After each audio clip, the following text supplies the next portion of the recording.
পবিত্র কোরআনুল কারীমের সূরাতুল ফজর, এই সূরার মধ্যে আল্লাহ তাআলা মানুষের রিজিক সংকীর্ণতার চারটি কারণ আল্লাহ তাআলা বর্ণনা করেছেন। চার কারণের একটা কারণ আল্লাহ তাআলা বলেন, ওয়ালা তাহাদ্দুনা আলা তুআমিল মিসকিন। আল্লাহ তাআলা বলেন তোমাদের রিজিক সংকীর্ণতার কারণ, একটি কারণ হলো তোমরা মিসকিনদেরকে খানা খাওয়ানোতে উৎসাহ দাও না। সেই জন্য যে মানুষকে উৎসাহ দেয় যে মিসকিনদের খানা দাও, সে নিজে দেয় বিধায় অপরকে দেয়। এজন্য আল্লাহ তাআলা জানায় দিলেন তোমাদের রিজিক সংকীর্ণতার অন্যতম কারণ হলো তুমি নিজে তো মিসকিনকে খানা দাও না, অপরকেও খানা দিতে উৎসাহ দাও না। এজন্য মুফাসসিরিনে কেরাম বলেন, কোন ব্যক্তি যদি নিজে মিসকিনদের খানা দেয়, নিজের কাছে নাই, অপরকে উৎসাহ দেয় যে ভাই তুমি একটু খানা খাওয়াও। দুইজন বন্ধু এক জায়গায় আছে, একজন অসহায় মানুষ খাবার চায়, আমার কাছে নাই, আমি বন্ধুকে বললাম বন্ধুকে 10টা টাকা দিয়ে একটা পাউরুটি কিনে দাও। আমার কথায় অনুপ্রাণিত হয়ে সে যদি 10 টাকা দিয়ে একটা রুটি ওই খাবার জন্য মানুষটাকে কিনে দেয়, ও 10 টাকা ব্যয় করে খাবার কিনে দিয়ে যেই সওয়াব পাবে, আমি আপনি শুধু উদ্বুদ্ধ করে উৎসাহ দিয়ে সেই সওয়াবের মালিক হয়ে যাব। তাহলে কি হবে? যারা মিসকিনদেরকে খানা খাওয়াবে অথবা উৎসাহ প্রদান করবে অপরকে খাওয়াতে, তাদের রিজিক আল্লাহ প্রশস্ত করে দেয়। সুবহানাল্লাহ। দুনিয়ায় তাদের রিজিক আল্লাহ সংকীর্ণ করে দেন না, বরং তাদের রিজিক আল্লাহ তাআলা প্রশস্ত করে দেয়। সাথে সাথে যারা মিসকিনদের খানা দেয় না, দিল না, এই কারণে জাহান্নামে যায়। বাম হাতে যারা আমলনামা পাবে, এরও অন্যতম একটি কারণ তারা মিসকিনদের খানা দিত না। সাধারণভাবে মিসকিনদের খানা খাওয়ানো এটা একটা উত্তম নেক আমল। আর যদি ওই মিসকিন আমার আপনার প্রতিবেশী হয়, ওই খানা খাওয়ানো শুধু নেক আমল নয়, বরং ওটা ঈমান সম্পৃক্ত বিষয়। তুল মুদ্দাসসির থেকে কয়েকটা আয়াত তিলাওয়াত করেছি। একেবারে অতি অল্প সময়ে আল্লাহ তাআলার কাছে তৌফিক চাই, আল্লাহ তাআলা কিছু কথা আমাকে আপনাদের খেদমতে বলার সুযোগ করে দেন, যে কথাগুলো আমাদের সবার দুনিয়া এবং আখিরাতের জন্য কল্যাণকর হয়। সকলে বলি আমিন। সম্মানিত উপস্থিতি, আমরা প্রত্যেকেই সফলতা অর্জন করতে চাই। দুনিয়াতে যে যেই লাইনের মানুষ, সে সেই লাইনে সফল হতে চায়। ব্যবসা যিনি করেন তিনি চান ব্যবসায়ী হিসাবে সফল ব্যবসায়ী হতে। রাজনীতি যিনি করেন তিনি চান সফল একজন রাজনীতিবিদ হতে। যিনি খেলাধুলা করেন তিনি চান একজন সফল খেলোয়াড় হতে। এই যে ব্যবসা বা দুনিয়ার মধ্যের যেই সফলতা, বলেন তো এই সফলতার স্থায়িত্ব কতদিন?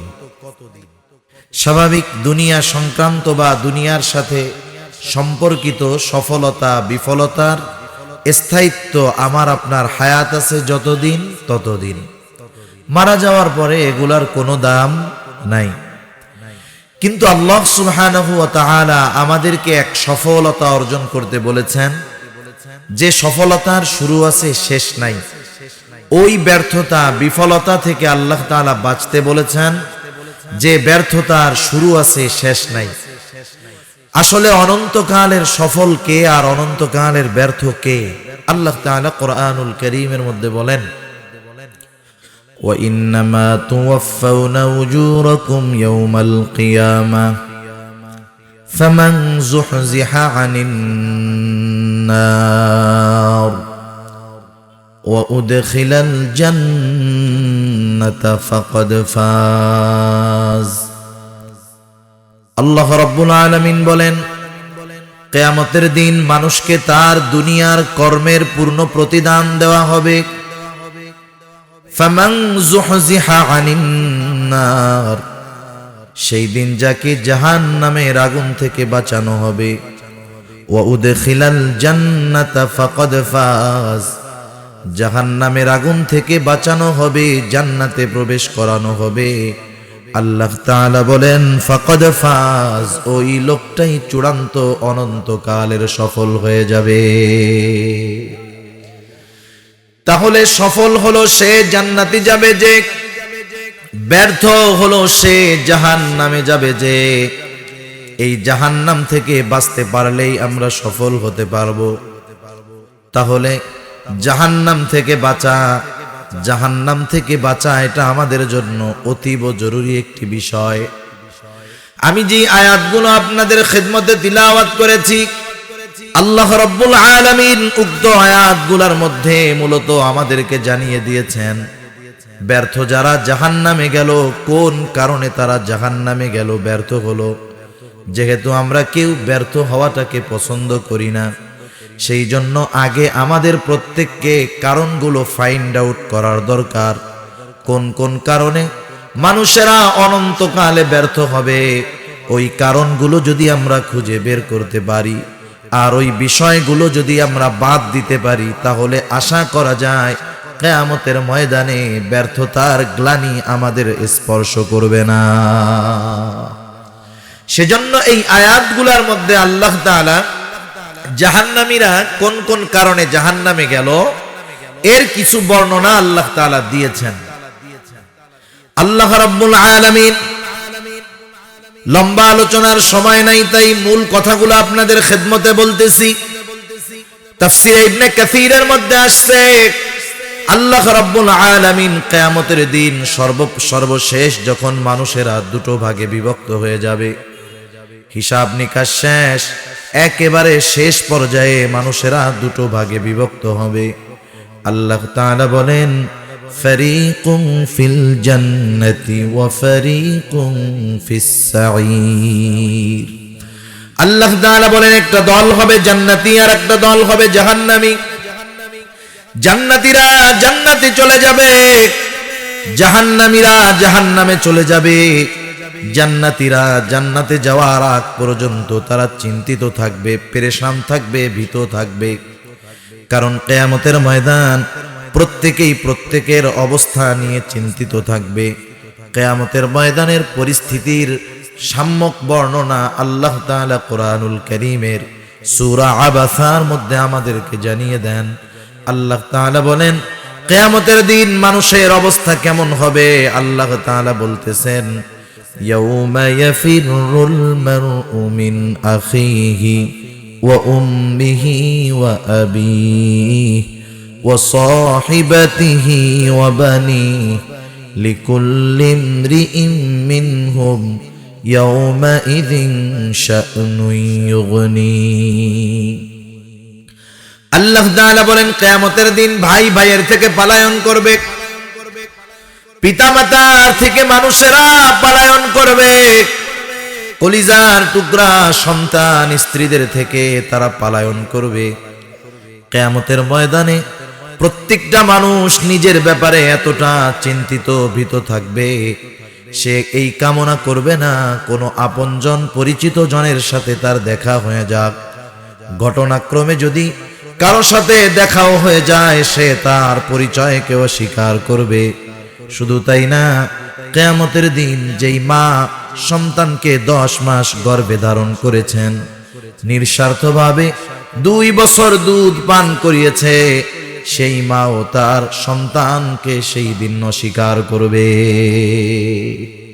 বলবে তোমাকে আমি চিনি না, আমার দুনিয়ায় কোনো সন্তান ছিল না, আমি চিনি না তোমারে। কিয়ামতের ময়দানে চিন্তিত, কিন্তু জান্নাতে গেলে কোনো চিন্তা আছে নাকি? কারণ জান্নাতে হলো সালাম সালাম, শান্তি আর শান্তি, জান্নাতে কোনো চিন্তা নাই। সেই জন্য জান্নাতি যখন জান্নাতে যাবে, জান্নাতে যাবার পর দুনিয়ার মধ্যে তার সাথে যাদের পরিচয় ছিল, সে যাদেরকে চিনত, সবাইকে সে জান্নাতে গিয়ে খুঁজতে থাকবে। মা বাবাকে খুঁজবে, বন্ধু বান্ধব খুঁজবে, আত্মীয় স্বজন খুঁজবে, দুনিয়ায় একসাথে চলাফেরা যারা করতো সবাইকে খুঁজবে। বলেন তো, খুঁজবে সবাইকে, কিন্তু সবাইকে জান্নাতে পাবে নাকি? কারণ সবাই তো জান্নাতে যেতে পারে নাই। এইবার তাফসীরে ইবনে কাসীরের মধ্যে আসছে আল্লাহ তাআলা জান্নাতি আর জাহান্নামীদের মধ্যে দেখা এবং কথাবার্তার ব্যবস্থা আল্লাহ করে দিবে।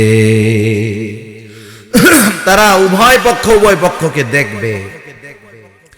আল্লাহ রাব্বুল আলামিন জানায় দেন, কুল্লু নাফসিন বিমা কাসাবাত রাহিনা ইল্লা আসহাবাল ইয়ামিন। মানুষ তার কর্মের নিকটে দায়বদ্ধ। এখানে উদ্দেশ্য হলো পাপী যারা, তাদের পাপের কারণে তারা জাহান্নামের শাস্তি ভোগ করবে। ইল্লা আসহাবাল ইয়ামিন, তবে যারা ডান হাতে আমলনামা প্রাপ্ত তারা শাস্তি ভোগ করবে না, বরং তারা জান্নাতে থাকবে। আল্লাহ তাআলা বলেন, ফি জান্নাতিন ইয়াতাসাআলুনা আনিল মুজরিমিনা মা সালাকাকুম ফি সাকার।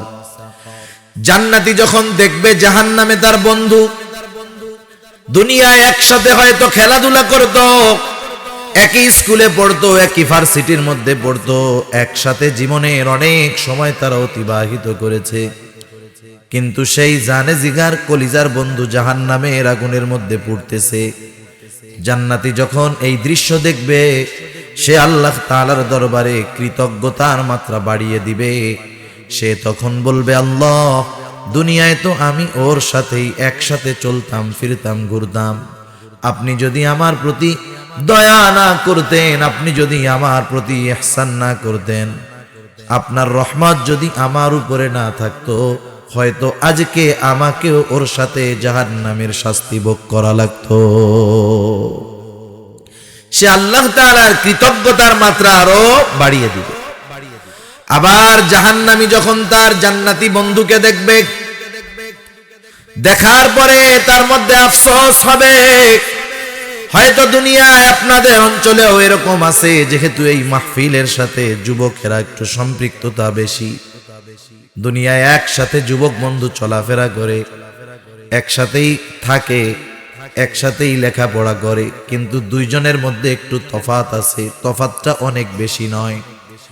একই সাথে মাঠে খেলতেছে, আজানের সময় হলো, নামাজ আজান দেওয়া হলো, নামাজের সময় হয়ে গেল। এক বন্ধু বলে, বন্ধু, নামাজের সময় হয়ে গেছে, সব কিছু বাদ, আগে হলো নামাজ, চলো নামাজ পড়ে আসি।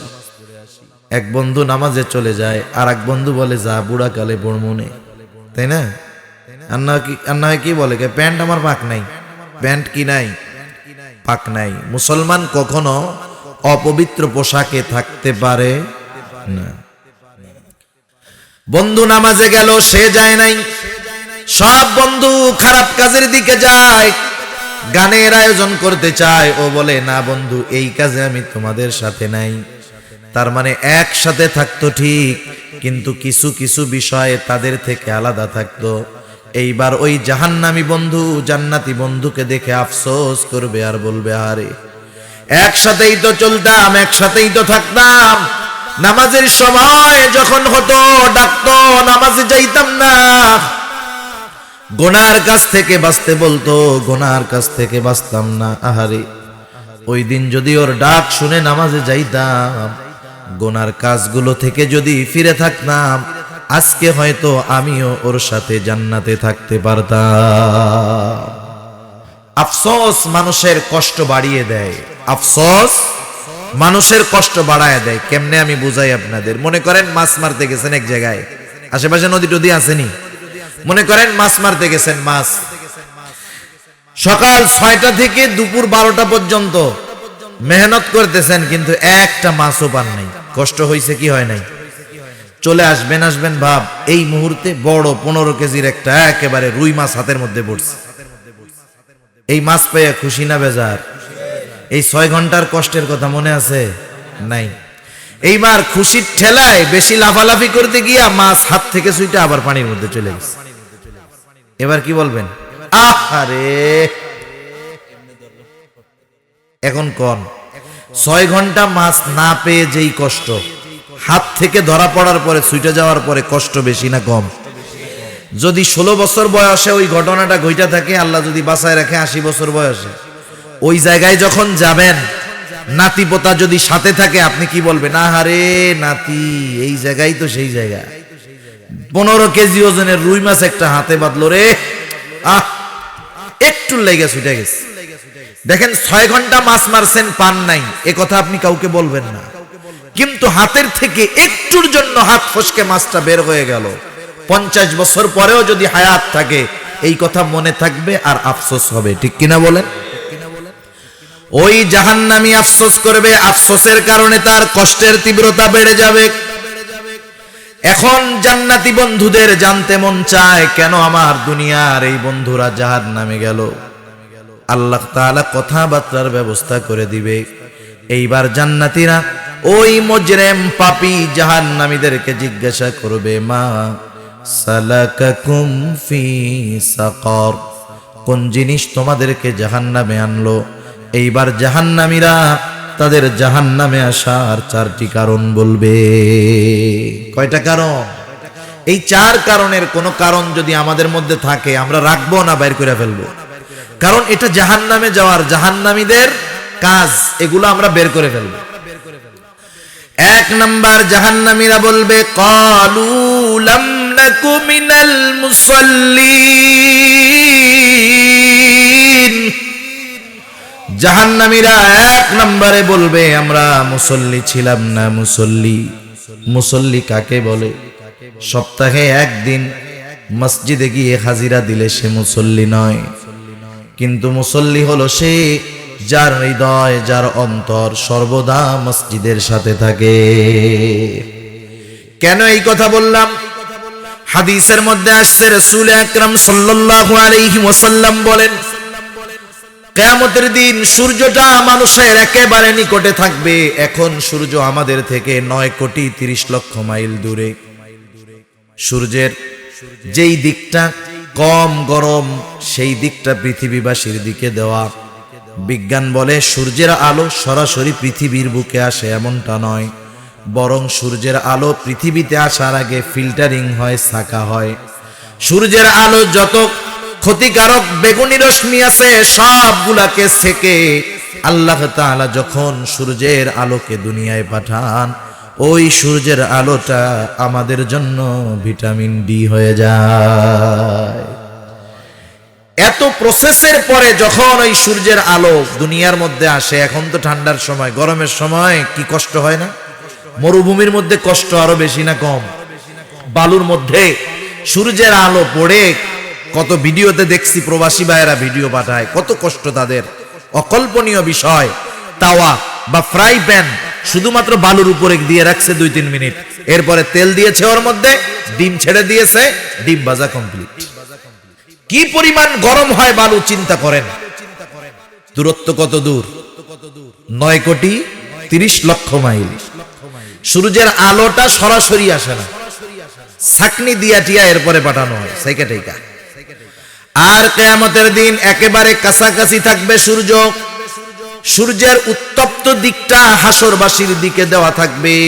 কেমন গরম হবে একটু চিন্তা করে দেখেন। নবীজি বলেন ওই দিন কোথাও কোনো ছায়া থাকবে না আল্লাহর আরশের ছায়া ছাড়া। রাসূলুল্লাহ সাল্লাল্লাহু আলাইহি ওয়াসাল্লাম বলেন ওই দিন আল্লাহর আরশের ছায়ায় 7 শ্রেণীর মানুষ স্থান পাবে। এর মধ্যে 1 শ্রেণীর মানুষ হলো, নবীজি বলেন, রাজুলুন কলবুহু মুআল্লাকুন বিল মসজিদ। ওই ব্যক্তি আরশের ছায়ায় স্থান পাবে যার অন্তর সর্বদা মসজিদের সাথে থাকতো। এখন বলেন তো, যার অন্তর মসজিদের সাথে লাগা, নামাজের সময় যখন হবে, হাজারো ব্যস্ততা শত ব্যস্ততা থাকুক না কেন, ওই লোকটা কি নামাজ বাদ দিয়ে দিবে নাকি? তার হাজারো ব্যস্ততা থাকলেও সে আগে নামাজের দিকে রওনা হবে। আপনারা কুমিল্লার মানুষ, বাংলাদেশের অর্থনীতির চাকা যাদের টাকার মাধ্যমে সচল থাকে, আমাদের কলিজার টুকরা রেমিটেন্স যোদ্ধারা। সমীকরণ হলো সারা বাংলাদেশের যেই রেমিটেন্স বাংলাদেশে আসে প্রবাসীদের মাধ্যমে, তার 18% উপরে আসে শুধুমাত্র কুমিল্লা থেকে। আলহামদুলিল্লাহ। চিন্তা করে দেখেন এই কুমিল্লার মানুষ আমাদের দেশের অর্থনীতিকে কিভাবে চাঙ্গা রাখে। একটু চিন্তা করে দেখেন এই কুমিল্লার মানুষ কিভাবে অর্থনীতির চাকাটাকে সচল রাখছে। এই যে তাদের এই অবদান, এটা কিন্তু ভুলবার মতো নয়। অবশ্যই অবশ্যই এই মানুষগুলা পরিশ্রম করে, এত কষ্ট করে দেশের জন্য টাকা পাঠায়, দেশের অর্থনীতির চাকাটাকে সচল রাখতে সহযোগিতা করে। যে কথার থেকে গেলাম যে আমরা যাদের অন্তর মসজিদের সাথে লাগোয়া, যাদের অন্তর মসজিদের সাথে থাকবে, এরা কখনো নামাজ ছাড়তে পারে না, এরা কখনো নামাজ ত্যাগ করতে পারে না। এখন আসেন, এই যে আমাদের পরিশ্রম, এই যে আমাদের ত্যাগ, এই যে আমাদের কষ্ট, মানুষ বিভিন্ন কাজে ব্যস্ত। যারা নামাজ পড়ে না, নামাজ না পড়ার যেই কারণগুলো আমরা যদি ফাইন্ড আউট করি, বাহির করি, দেখতে পাবো মানুষ তার কর্মকে প্রাধান্য দিয়ে নামাজ পড়ে না। দোকানদার নামাজ পড়ে না, জিজ্ঞাসা করেন কেন নামাজ পড়ে না, সে বলবে আমি আমার ব্যবসার কাজের জন্য নামাজ পড়ি না। সিএনজি ওয়ালা নামাজ পড়ে না, সিএনজি চালায় ব্যস্ত, নামাজ পড়ে না। কৃষিকাজ যিনি করেন নামাজ পড়ে না, কেন পড়ে না?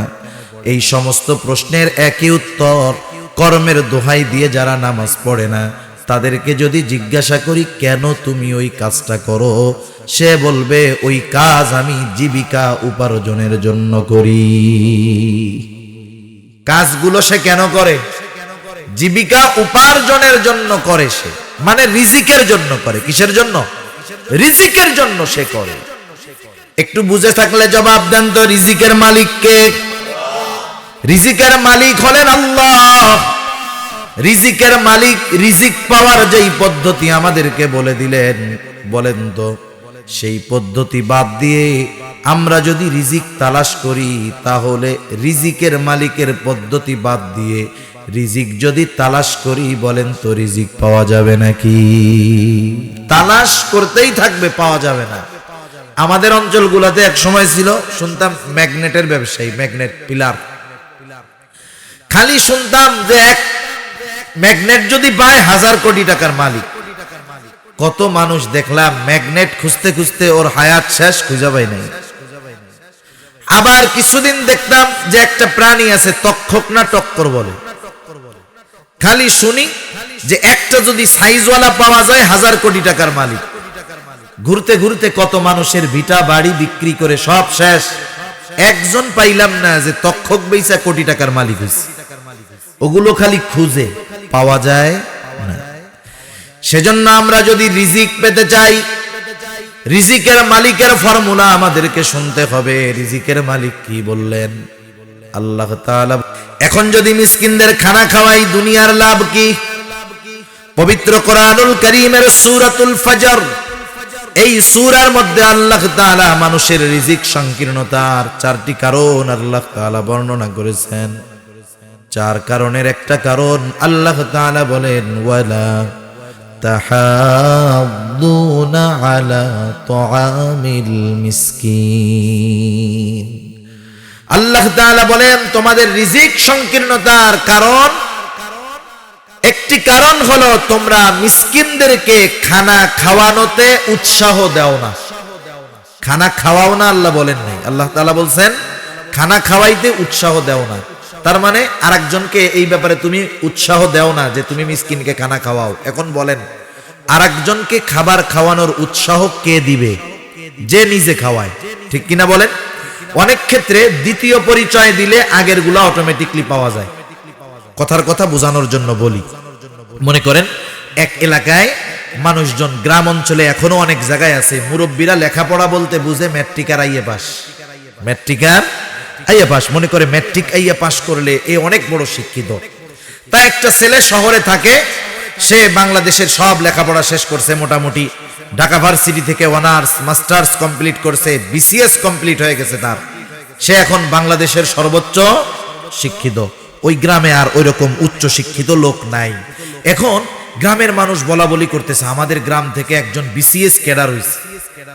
ওই ছেলেটা বাড়িতে আসছে, সবাই তারে দেখতে গেছে। ওই যে মুরব্বী, উনিও গেছে। মুরব্বী তো বুঝে যে ম্যাট্রিক আইএ পাস যে করে সে হলো বড় শিক্ষিত। এখন যায় জিজ্ঞাসা করে দিছে, বাবা তুমি কি লেখাপড়া করছো? বলতেছে, বাবা আমি অনার্স মাস্টার্স কমপ্লিট করছি ঢাকা ভার্সিটি থেকে, আর বিসিএস ক্যাডার হয়েছি আলহামদুলিল্লাহ। এখন চাচা তো আর ওইগুলা বুঝে না। এখন বলে, তুমি যে বিসিএস পাস করলা বাবা, তুমি কি ম্যাট্রিক পাস করছিলা নাকি? এখন বলেন তো, ম্যাট্রিক পাস যদি না করতে পারে ওই পর্যন্ত যাওয়ার কোনো সুযোগ আছে? সেজন্য যে বলল যে আমি বিসিএস ক্যাডার, অথবা যে বলল আমি মাস্টার্স কমপ্লিট করছি, তার মানে আগের গুলা তার মধ্যে আছে। সেই জন্য যে মানুষকে উৎসাহ দেয় যে মিসকিনদের খানা দাও, সে নিজে দেয় বিধায় অপরকে দেয়। এজন্য আল্লাহ তাআলা জানায় দিলেন, তোমাদের রিজিক সংকীর্ণতার অন্যতম কারণ হলো তুমি নিজে তো মিসকিনকে খানা দাও না, অপরকেও খানা দিতে উৎসাহ দাও না। এজন্য মুফাসসিরিনে কেরাম বলেন, কোন ব্যক্তি যদি নিজে মিসকিনদের খানা দেয়, নিজের কাছে নাই, অপরকে উৎসাহ দেয় যে ভাই তুমি একটু খানা খাওয়াও। দুইজন বন্ধু এক জায়গায় আছে, একজন অসহায় মানুষ খাবার চায়, আমার কাছে নাই। আমি বন্ধুকে বললাম, বন্ধুকে 10টা টাকা দিয়ে একটা পাউরুটি কিনে দাও। আমার কথায় অনুপ্রাণিত হয়ে সে যদি 10 টাকা দিয়ে একটা রুটি ওই খাবার জন্য মানুষটাকে কিনে দেয়, ও 10 টাকা ব্যয় করে খাবার কিনে দিয়ে যেই সওয়াব পাবে, আমি আপনি শুধু উদ্বুদ্ধ করে উৎসাহ দিয়ে সেই সওয়াবের মালিক হয়ে যাব। তাহলে কি হবে? যারা মিসকিনদেরকে খানা খাওয়াবে অথবা উৎসাহ প্রদান করবে অপরকে খাওয়াতে, তাদের রিজিক আল্লাহ প্রশস্ত করে দেয়। সুবহানাল্লাহ। দুনিয়ায় তাদের রিজিক আল্লাহ সংকীর্ণ করে দেন না, বরং তাদের রিজিক আল্লাহ তাআলা প্রশস্ত করে দেয়। সাথে সাথে যারা মিসকিনদের খানা দেয় না, দিল না, এই কারণে জাহান্নামে যায়। বাম হাতে যারা আমলনামা পাবে, এরও অন্যতম একটি কারণ তারা মিসকিনদের খানা দিত না। সাধারণভাবে মিসকিনদের খানা খাওয়ানো এটা একটা উত্তম নেক আমল। আর যদি ওই মিসকিন আমার আপনার প্রতিবেশী হয়, ওই খানা খাওয়ানো শুধু নেক আমল নয়, বরং ওটা ঈমান সম্পৃক্ত বিষয়।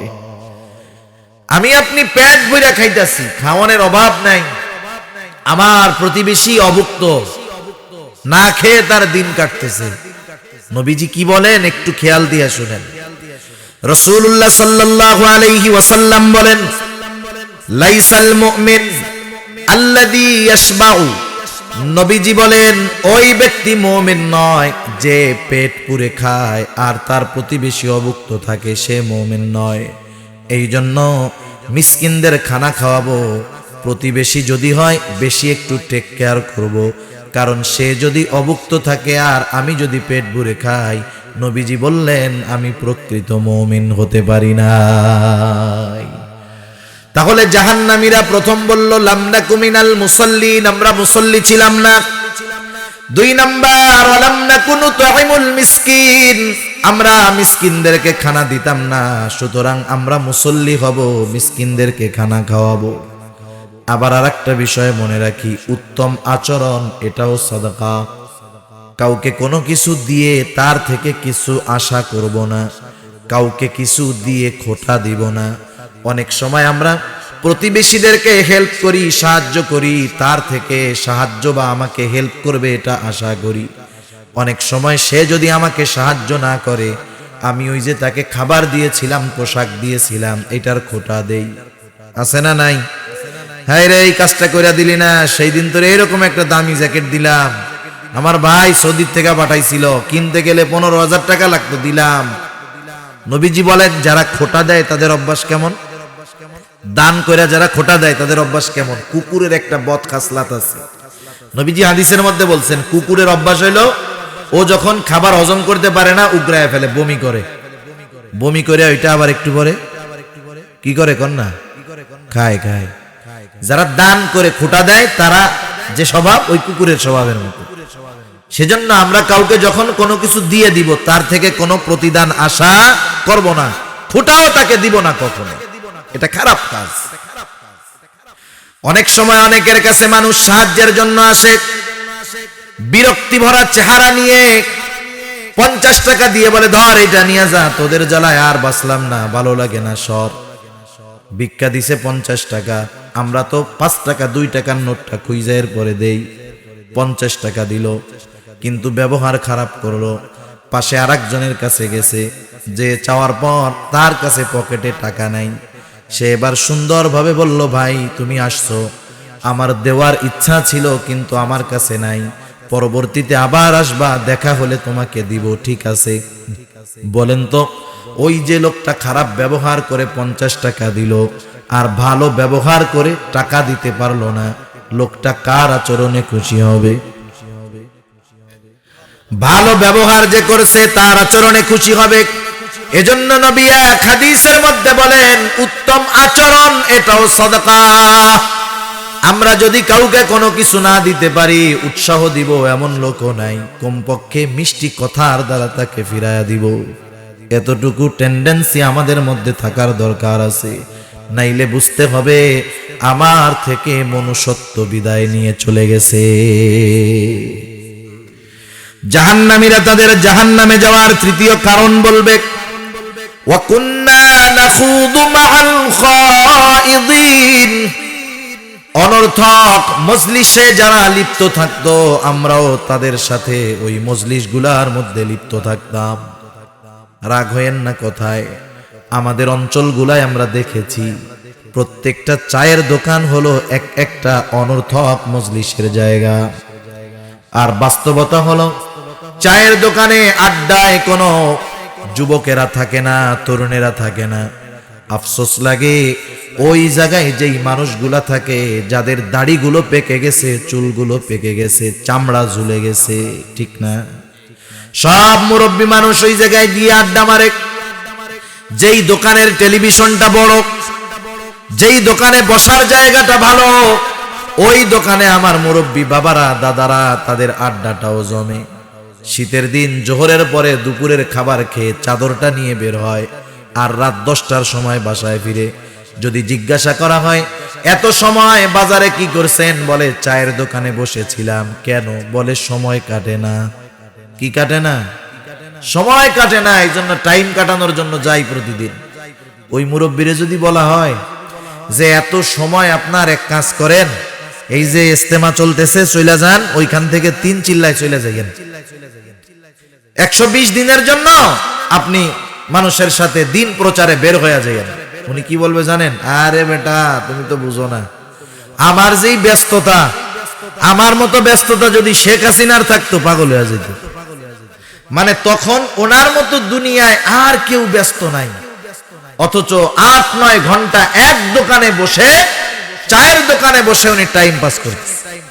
আফসোস, মসজিদের সাথে চায়ের দোকান, মসজিদ মার্কেটে চায়ের দোকান, লম্বা দাড়ি আছে, পেকে গেছে, চুল পেকে গেছে, মসজিদ 1 কদম 3 কদম ফালাইলেই মসজিদ।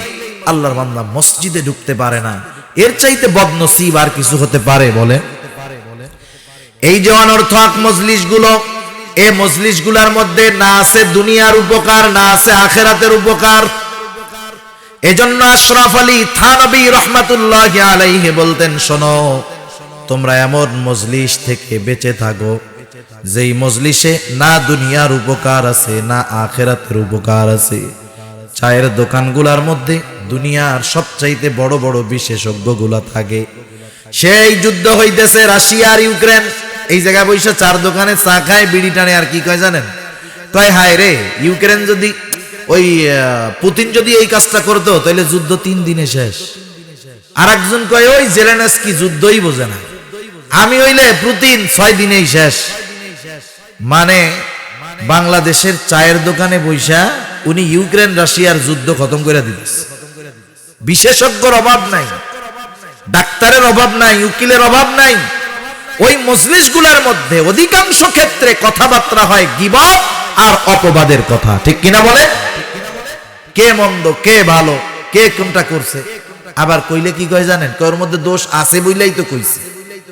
আপনি আছে বলেই তো গীবত হইছে, নাইলে তো অপবাদ হইতো, ঠিক কিনা বলেন? গীবত কত জঘন্য, এই মজলিসগুলোয় অধিকাংশ ক্ষেত্রে গীবত হয়। এজন্য বলতেছি আর কি। এক হাদিসের মধ্যে আসছে, আল গীবাতু আশাদ্দু মিনাজ জিনা, গীবত জিনার চাইতেও জঘন্য এক পাপ। আল্লাহ তাআলা বলেন, ওয়ালা ইয়াগতাব বা'দুকুম বা'দা আইয়ুহিব্বু আহাদুকুম আন ইয়াকুলা লাহমা আখিহি মাইতান ফাকারিহতুমু। আল্লাহ তাআলা বলেন, তোমরা একে অপরের গীবত কইরো না। তোমরা কি এটা পছন্দ করো যে মৃত ভাইয়ের গোশত খাবা? আল্লাহ তাআলা বলেন ফাকারিহতুমু, তোমরা সেটা অপছন্দ করো, অথচ তোমরা গীবত করো, এর দ্বারা মৃত ভাইয়ের গোশত তোমরা খাও। নাউযুবিল্লাহ। সেজন্য এই ধরনের মজলিস থেকে বাঁচবো। এগুলা আমাদের পাপের বোঝা হওয়ার কারণ হবে। আপনার সময় আছে, এই যে হাফেজিয়া মাদ্রাসা আছে, আপনি মাদ্রাসায় গিয়ে বসেন, নুরানি মাদ্রাসায় গিয়ে বসেন, মসজিদে গিয়ে ইমামের সাথে সময় দেন। কোরআন পড়তে পারেন না, কোরআন পড়াটা শিখেন। সারা জীবন সূরা ফাতিহা পড়ছেন নামাজের মধ্যে, অনেক মুসল্লি আছে সূরা ফাতিহার অর্থও পারে না, আছে না নাই?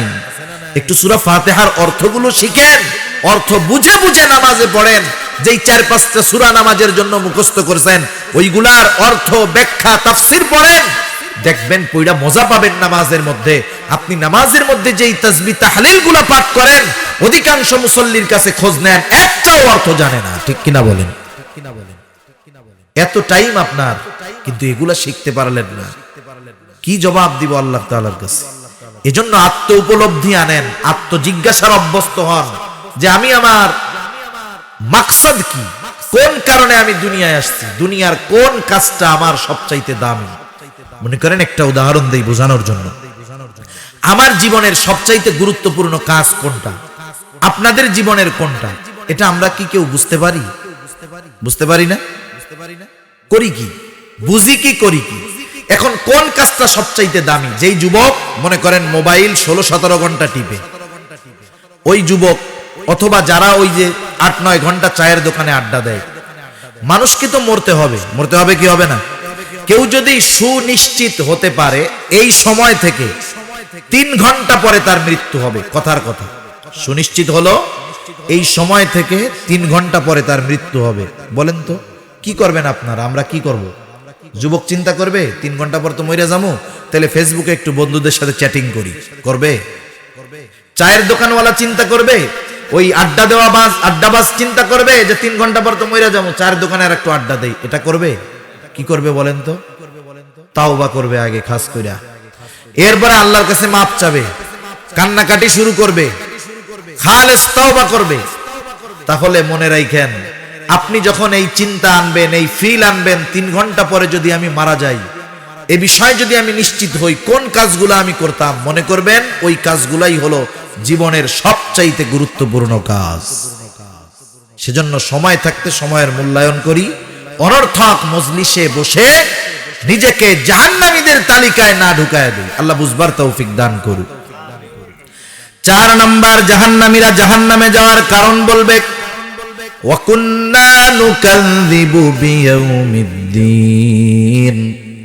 আমরা কিয়ামতের দিবসকে অস্বীকার করতাম। প্রথম 3টা বিষয় যদি কারো মধ্যে থাকে, নামাজ পড়ে নাই, মিসকিনদেরকে খানা দেয় নাই, অনর্থক মজলিসের মধ্যে বসছে, কিন্তু ঈমান নিয়ে মরতে পারলো, সেই ব্যক্তি ঈমানের কারণে শাস্তি ভোগ করে একটা সময় সে জান্নাতে যাবে। কিন্তু কেউ যদি পরকালকে, আখিরাতকে অস্বীকার করে, সে বেঈমান, তার ঠিকানা হবে চিরস্থায়ীভাবে জাহান্নাম। কারণ হাদিসের মধ্যে আসছে ঈমানের ভিত্তি হলো 6টা। ছোটবেলায় আমরা যখন মক্তবে পড়েছি, এখন তো অনেক জায়গায় মক্তব নাই। আপনাদের এলাকায় আছে মক্তব? মক্তবগুলো তাজা রাখতে হবে। আমরা দ্বীনের মৌলিক বিষয়গুলো এই সকালের মক্তব থেকে শিখেছি, আদব লেহাজ ওস্তাদদের কাছ থেকে এই সকালের মক্তব থেকে শিখছি। মক্তব যখন ছুটি হতো, ছুটির আগে সবাইকে একসাথে বসায়া পড়ানো হতো। যেগুলো পড়ানো হতো তার মধ্যে একটা ছিল, পড়তাম আমরা আমানতু বিল্লাহ ওয়া মালাইকাতিহি ওয়া কুতুবিহি ওয়া রুসুলিহি ওয়াল ইয়াউমিল আখিরি ওয়াল কদরি খাইরিহি ওয়া শাররিহি মিনাল্লাহি তাআলা ওয়াল বা'সি বা'দাল মাউত। এগুলো আমরা পড়ছি। এখানে 7টি বাক্য আছে, 7টি বাক্য। 5 নম্বরটা হলো ওয়াল ইয়াউমিল আখিরি, 7 নম্বরটা হলো ওয়াল বা'সি বা'দাল মাউত, 5 নম্বর হলো আখিরাতের উপরে ঈমান আনলাম। ওয়াল বাসি বাদাল মাউত 7 নাম্বার, মৃত্যুর পরে পুনরায় পুনরুজ্জীবিত হওয়ার উপরে ঈমান আনলাম। এই 5 আর 7 এই দুইটা হলো 2 in 1, একের মধ্যে 2, এই হিসাবে মোট 6টা। আখিরাতের প্রতি বিশ্বাস রাখা, এক কথায় মৃত্যু থেকে নিয়ে এরপরে যা কিছু আছে সব আখিরাত। মনে করেন আমি এই মুহূর্তে মারা গেলাম, আমার আখিরাত স্টার্ট হয়ে গেছে, শুরু হয়ে গেছে। মৃত্যু থেকে নিয়ে এরপরে যা কিছু আছে সব কিছু আখিরাত। সব কিছুর উপরেই ঈমান আনতে হবে। আখিরাতের কোন একটি বিষয়কে যদি কেউ অস্বীকার করে সে বেঈমান, কোনো সন্দেহ নাই। আখিরাতের বিশ্বাস মানুষকে আসল মানুষে পরিণত করে। কারণ আখিরাতের বিশ্বাস যার মধ্যে যত বেশি, জবাবদিহিতার ভয় তার তত বেশি। কারণ সে চিন্তা করবে দুনিয়ার কর্মের প্রতিদান আমাকে দেওয়া হবে আখিরাতে। জবাবদিহিতা এটা আমাদের বহুল প্রচলিত একটি শব্দ। জবাবদিহিতা যেই জাতির মধ্যে আছে সেই জাতি ভাগ্যবান জাতি। জবাবদিহিতা যেই সমাজের মধ্যে আছে সেই সমাজ ভাগ্যবান সমাজ। জবাবদিহিতা যেই পরিবারের মধ্যে আছে ওই পরিবারের মধ্যে শান্তি আছে। যে জাতির মধ্যে জবাবদিহিতা নাই সে জাতি শান্তিতে নাই। জবাবদিহিতা কি? আমি একটা অন্যায় করলাম, আমার অন্যায়ের সঠিক বিচার জবাবদিহিতা আমাকে করতে হবে। কিন্তু বাস্তবতা এটা, দুনিয়ার মধ্যে আজকেই জবাবদিহিতা নাই। কতজন মাসিমাইরা ফাঁসির আদেশের অপেক্ষায় বসে আছে, আর কতজন 7 খুন কইরা জেলখানার মধ্যে জমিদারের মতো আছে। ঠিক কিনা বলেন? কেন? সঠিক জবাবদিহিতা নাই। যদি থাকতো তাহলে দুনিয়া সুন্দর হয়ে যেত। যেই পরিবারের জবাবদিহিতা নাই সেই পরিবারের সন্তান উশৃঙ্খল হয়ে যায়। মনে করেন আমরা ছোটবেলায় যখন মাগরিবের নামাজ শেষ, আজানের 5 মিনিট পরে নামাজ, 10 মিনিট নামাজে লাগলো, 12 মিনিট নামাজে লাগলো, বাসায় যাইতে আর 3 মিনিট। বাসার থেকে হিসাব করতো আজানের পরে 20 মিনিট বাসায় আসতে লাগবে। এখন আধা ঘন্টা পরে বাসায় গেছি। জবাবদিহিতা। কোথায় গেছো? বন্ধুর বাসায়। সন্ধ্যার পরে বলছি না কোথাও যাওয়া মানা, নামাজ পড়ে সরাসরি বাসায় আসবা, ভবিষ্যতে জানি আর এটা না হয়। এই যে আমার জিজ্ঞাসা, আমার জবাবদিহিতা করা লাগলো 10টা মিনিট সময় বাইরে থাকার জন্য। আমি ভবিষ্যতে চিন্তা করব যে যেহেতু আমার কর্মের জবাবদিহিতা করা লাগে, সুতরাং যেই কর্মের জবাবদিহিতা করা ঝামেলা আমি আস্তে করে সইরা চলে আসি, করলাম না। কিন্তু যেই পরিবারে জবাবদিহিতা নাই, মাগরিবের আধা ঘন্টা পরে বাসায় আসে নাই, তারপরে আসতে জিজ্ঞাসা করছে কই গেছো? বন্ধুর বাসায়। কিচ্ছু বললো না মা বাপ। ও পরের দিন 1 ঘন্টা পরে আসবে। কই গেছো? বন্ধুর বাসায়। কিচ্ছু বললো না। এরপরের দিন রাত 12টার সময় আসবে। কই গেছো? বন্ধুর বাসায়। মা বাবা কিচ্ছু বললো না। তার মানে কি? ওই পরিবারে সঠিক জবাবদিহিতা নাই। এরপরে ওই পোলা একদিন হারায় যাবে, 10 দিন পরে আসবে। কই গেছিলি? বন্ধুর সাথে কক্সবাজার। আচ্ছা ঠিক আছে। তার মানে যেই পরিবারে জবাবদিহিতা নাই সেই পরিবারের উশৃঙ্খলতা দিন যায়, অবাধ্যতা দিন যায়, বাড়ে না কমে। মানুষকে সুশৃঙ্খল বাধ্য করতে পারে পরকালের জবাবদিহিতা। দুনিয়ার আইন আমাকে সকল অপরাধ থেকে ঠেকাতে পারবে না, কিন্তু আমি যদি নিজে এতটুকু চিন্তা করি আমার দুনিয়ার প্রত্যেকটা কর্মের হিসাব আল্লাহর কাছে দেওয়া লাগবে, আমাকে আমার হিসাবের মুখোমুখি হওয়া লাগবে। কি কাজ করেছি সেই দিন আল্লাহ তাআলা আমলনামা বানায় পাঠায় দিবে আমার সামনে। হায় হায়, আমার জীবনের প্রত্যেকটা ছোট বড় বিষয় সেখানে লিপিবদ্ধ আছে। 2 কাঁধের 2 ফেরেশতা লিখতেছে, ভালো কাজগুলো লিখতেছে, মন্দ কাজগুলো লিখতেছে। ওগুলো আবার আমার সামনে পাঠায় দেওয়া হবে। এই কর্মের আলোকে কিয়ামতের ময়দানে আমার হিসাব হবে। এই যে আখিরাতের প্রতি দৃঢ় বিশ্বাস আমাদের জীবনকে সুশৃঙ্খল এবং সুন্দর করতে পারে। ঠিক কিনা বলেন? সেজন্য আমরা আখিরাতের প্রতি দৃঢ় বিশ্বাসী হব। তাহলে কি হবে? জান্নাতে যাওয়া সহজ হবে।